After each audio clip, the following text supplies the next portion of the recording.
we're going to be building Farcaster frames. Well, we're going to just quickly build the fastest way we can build frames ever, right? So we're going to go to dTech.vision, learn Farcaster, Quickstart Farcaster Frames. This article link is going to be in the description. And then we're going to build this little calculator. Okay, so we're going to use Coinbase On-Chain Kit. That's nice. There are others, and then there's a comparison there. And okay, getting set up, run this in our terminal. What this does is basically clone the Coinbase template. So let's just do that. And this is going to clone the template and run npm install. And then once we have that done, the example ships a frame. Okay, so we should already have one, right? And then run npm run dev. Okay, let's see. npm run dev. We have it up. There is our little frame. And this is what we see. That's correct. And then we should set up our debugger. Why? Because we need somewhere to see that frame. So we can use npx frames. So if we run another terminal session, npx frames, then we'll get this little debugger, press debug, check that this URL, HTTP localhost, is what is up there. That's correct, 3000, 3000, and we see our frame. But this is not the frame we want to build, right? Like this here looks a little different. It's not a calculator. This is story time, Sepulia ETH, whatever. What is that? Okay. So we're going to go deeper. We want to, now that we have it running in our little debugger, ship our own custom frame. So for that, let's park the debugger on another page, stop this, open VS Code, so that we have an environment. Now, what we're going to do in VS Code is we're going to find the app and then our page. This page TSX is the main page that is going to be loaded where our frame is served. So this is exactly the thing right here.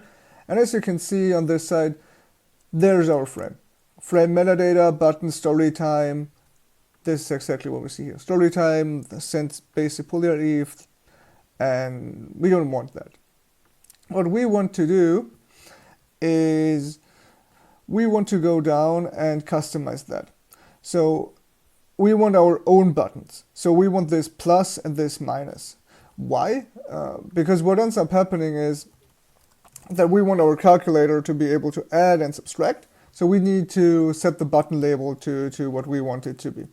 And we do not need anything else because this little line here, post URL, this will handle what happens. So if we check that, I can explain it to you. We go learn Farcaster, we go how frames work. So what we are looking at is from the user perspective, what ends up happening is that this is all that is going on. So once we make that large, we can look at it. This is our little server, and this is where we run logic. So from the Farcaster client, it is asking what is the first frame, and this is page TSX. This is what we have just been editing, and we just return our frame.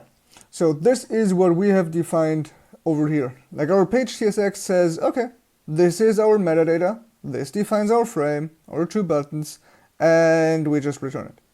Cool, fine.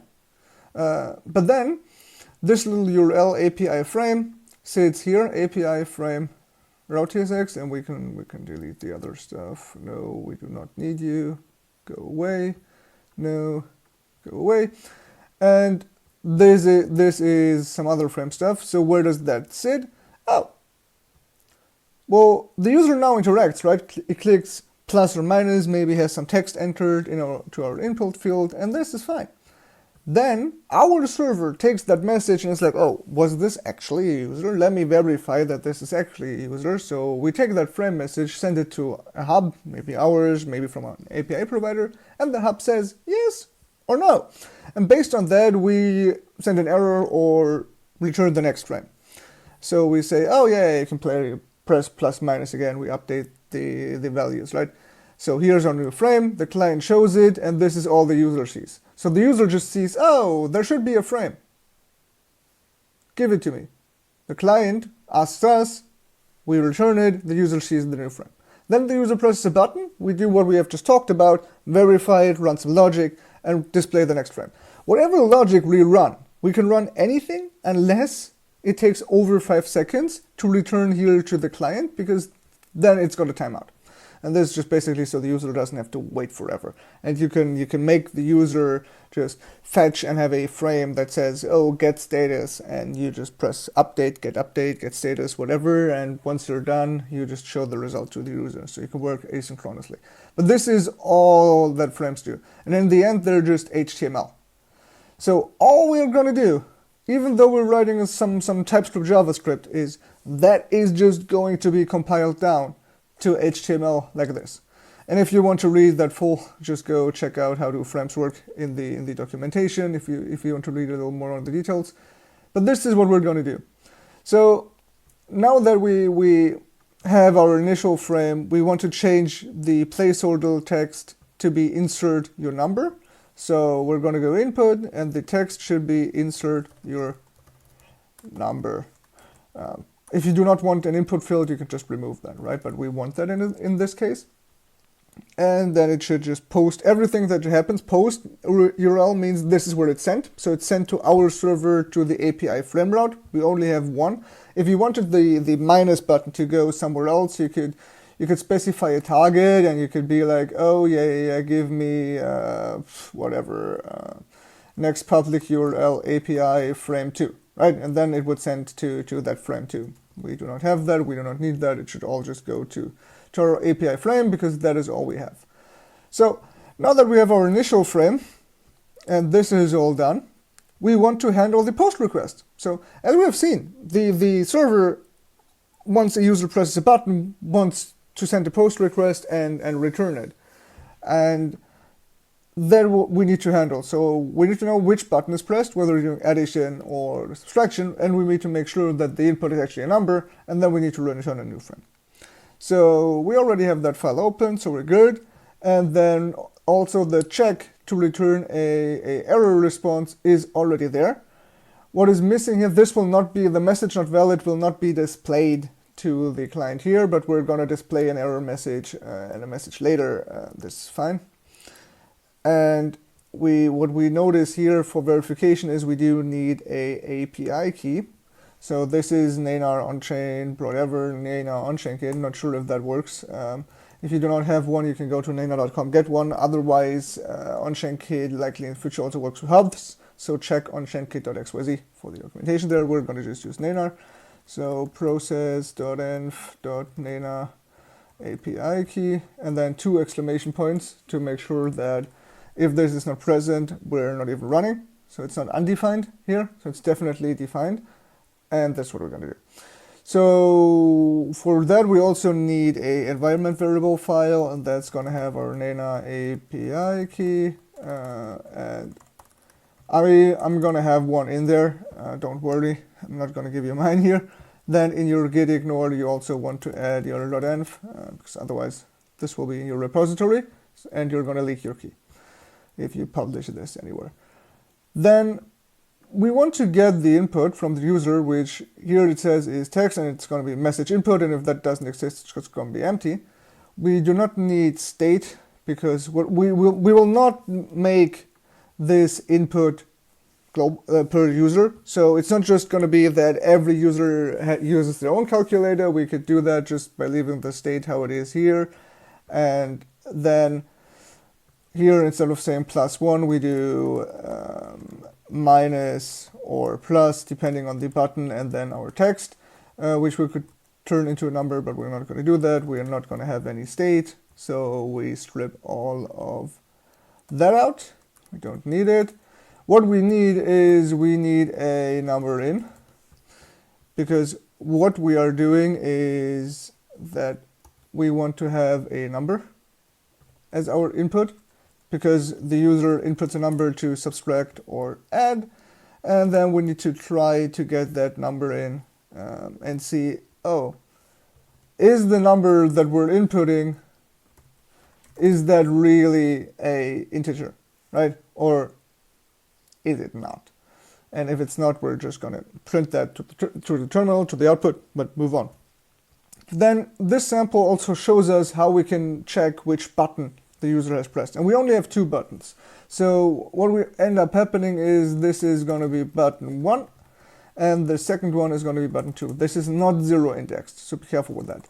So we have button 1, which is addition, and then no, we're not going to do a redirect. We don't want to do that. So this is fine, and then else, this is subtraction, right? Because we only have 2 button presses, addition and subtraction. So what we want is we want to have a global counter. So we have a counter equal to 0, and this is going to start being 0. Everyone that uses the calculator is going to use that same number, which is a little fun game we're playing. So if I'm using our frame and your friend is 2 and you add 10, your friend subtracts 5, we're going to end in the number 5, because then what happens is it's 0 at the beginning, then you add 10, your friend adds 5, and then it's going to be 15, or somebody else subtracts 15 again, and then you're going to be at 0 again, even though you only did 10. If you wanted this to be local, just look at the state code that we have just removed, and there's going to be state management tutorials at dTech.vision, so look around here in the documentation for how to work with state. Otherwise, you can use a KV. So right here, while doing addition, you could be like, hey, KV, get value, and whatever. But the only thing we want to do is counter plus equal to the number in. So updated, and counter minus equal to the number in the case that it's not there. And, well, now, do we want to return a new frame? Well, this is a little discussion. We could just return a frame and have it be the same frame that is here again. If we go down in our fun little tutorial, we can also just do a little more stuff that is in there. So if you want all of this to be a little more detailed, please go in there, read it. It's going to have way more detail than this little fun build guide. But, well, we could do errors and return error frames, whatever. And here what you see is we can define a new frame in a TypeScript file, and then use the frame like you would use components or anything else, and just make it a little more modular. Do not have to edit the frame here. If you had some if-else, return a new frame in our route. So on addition, we return a new frame here, return a frame, and then all of a sudden you're defining thousands of frames, but you could have it just be a component, input the little things you want to change, and then be good with it. We're not going to even return a new frame. So what we're going to do is, we have learned that Warpcast, our fun little client, what Warpcast is going to do is, if we just test our sample, and this is warpcast.com developers frames, which is not our local debugger anymore, but this is the debugger from the most used client. So we're going to see how it looks for most users, which is always a good experience to test. And then we have our little sample here. And I'm going to show you what we're going to do next, right? So this is the get request that we have already spoken about. So this just gets our initial frame. And then if we add a number, we're going to add, and it's going to show the result as this little pop-up. So it's going to send a post, and then it's going to get an error back. This little error is only going to say result 21. So the client thinks, oh, I got an error. Our users thinks, oh, the result is 21. Nice. And this way we do not have to do any magic over the image or render something dynamically or whatever. We just calculator, get it back. You can use this for errors as well, to prompt the user, and we could be like, oh, if this is not a number, we can also return a new next response, and then we could go invalid number, status, but what we actually need to do is we do not need to return it. We need to return a JSON. So JSON, stringify, and then this is going to be our fun little JSON that has a message property, and this message is going to be invalid number. So we can also change this and enter a number. Now the user knows, because we're returning an error, which is what the client needs according to our frame specification here. So it may respond with 400, content type application JSON header, and JSON body containing a message. Well, okay, what? We do not have that header. Let's just quickly add it. And then you're going to be headers, and then we're going to just say content type application JSON, and then we're good. So what we have done here is we're going to return a new response that is going to be a JSON, and this is going to be this little JSON message here that then also returns a 400 status code with the header content type application JSON, so that our client knows, okay, this is what they're doing. We're returning this error, right? So we can also do this at the end, because when we did our addition, we just want to reuse the same frame, so we do not need to program a new frame. We just want to let the user know what the result is. So we can just plug in our error message and change the message, right? So the message we want to send now is result and then the counter. So we're just going to do that. And now this is all we have done, right? So if we wanted to return a frame here, we would go return new next response and then get frame response and define our frame here. You can read all about that in the written documentation if you're keen to learn about that. But this is all we have done. Now, just be careful that in our config.ts, this is gonna, we do not need this. This is gonna say, if you're in development, it's gonna be localhost, good. But otherwise, this URL is pre-configured to be the URL that is in the sample. So this next public URL variable that we have referenced all the time may be that. You may want to just change that to an environment variable, because then you can always go here and be like page URL, just set it to localhost, and then it's going to be http://localhost 3000 locally, or if you have multiple 1, 2, 3, whatever port you need, then you could use that instead of what we're doing here. And then this could be also be defined if you deploy it to any kind of servers or your own hosted one, and you can just set an environment variable to that URL. Something to watch out for. So you change this to your deployed address. And yeah, this is all we've done. We've built a simple calculator frame. If we now deploy this and we want to test it and we reload it, then okay, we could do subtraction. Now we're back at 0. If we add 10, we should get to 10. If we subtract 2, we get 8. And there's a little calculator. Yeah. And if another user uses this now, they will just also be able to do that, right?